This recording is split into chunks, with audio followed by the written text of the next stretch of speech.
Good morning, Canada.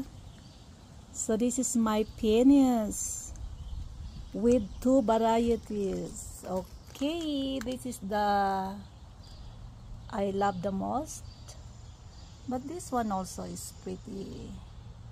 Look, I love it. My penis. See? It's full bloom. Pero hindi siya magtatagal. Saglit lang naman yan. Mga ilang araw lang yan at wala na.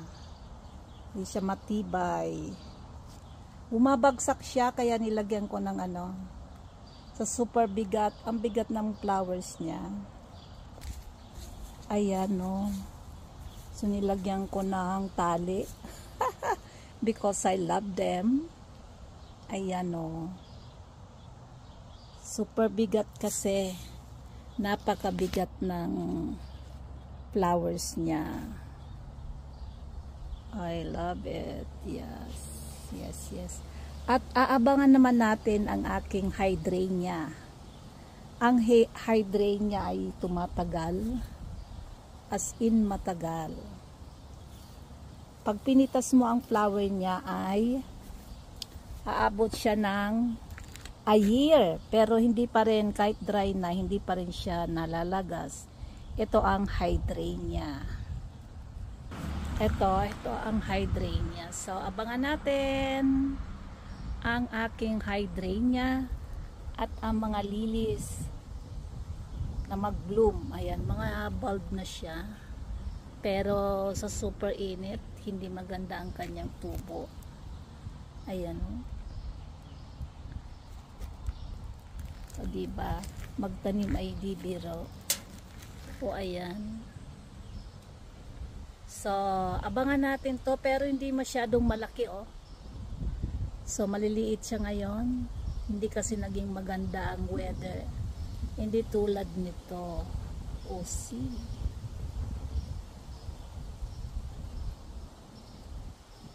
Ayan.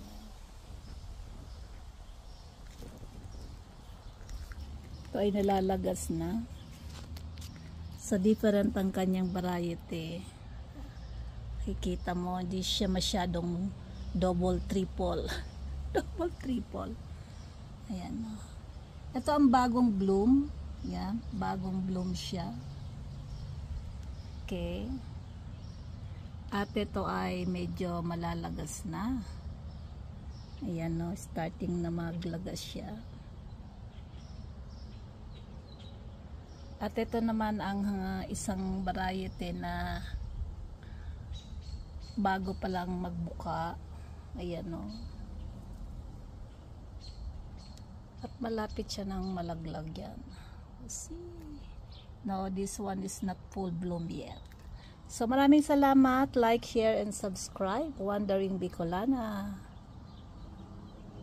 Maraming salamat po.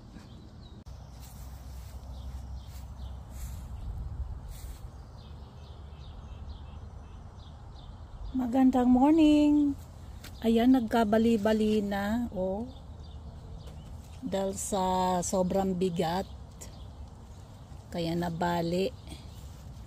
Oh, sayang oh. Nanay.